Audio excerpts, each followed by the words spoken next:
No one is following you. Written and read by Mary Teresa. Copyright 2017.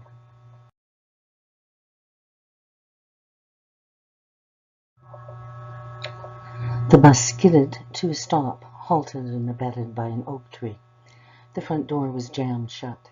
The sound of the front tires spinning in nothingness penetrated the chill air, drifting in the cracks in the bus. The engine was still going. Then it stopped, and the tire followed suit.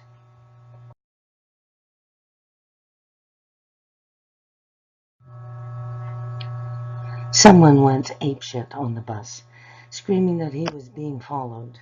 This I remembered. I was seated just past the middle, but my sight and the light were both good enough to see the look on the face of the bus driver as he turned around to yell at the guy. Someone grabbed at the man, the gun he brandished discharged, and the skidding started.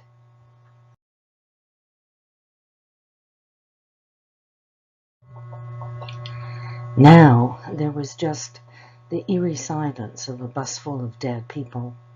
Luggage had fallen around me, and I suppose that cushioned me from most of the damage. From my vantage point, I could see the crumpled side and the jagged hole rimmed with blood of some poor soul thrown in the collision.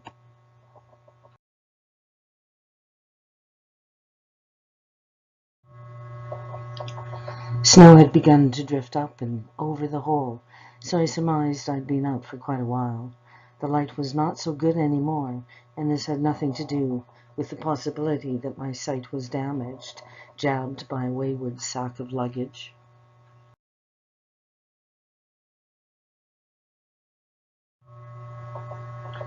We boarded at 11 in the morning, and were 3 hours into the trip, and deep into the mountains. The storm was just getting to its zenith, but its worst was not all that bad. The driver had slowed to accommodate the drifts and flakes that blocked his view, and that's when the madman went berserk.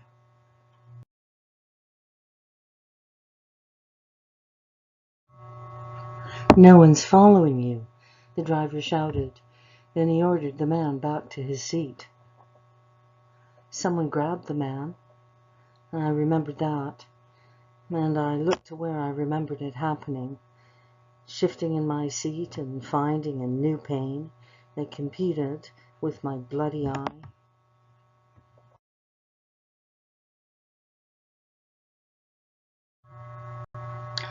My groan was masked by the crunch of snow boots just outside the jagged hole.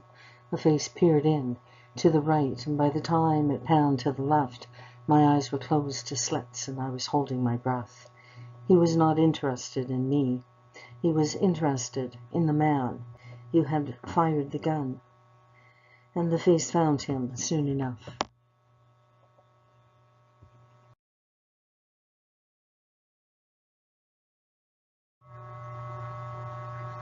Another joined the first, who squeezed through the hole with not much difficulty. I wondered how such a hole had come to be when the bus had stopped because of a head-on collision. The hole had a mate on the opposite side, and that truly stumped me.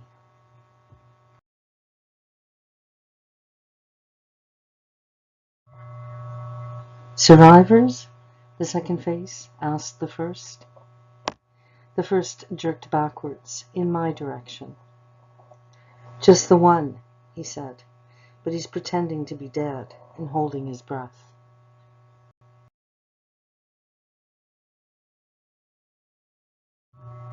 The second face turned to look at me and came over and held my eyelid open to see the life that was there.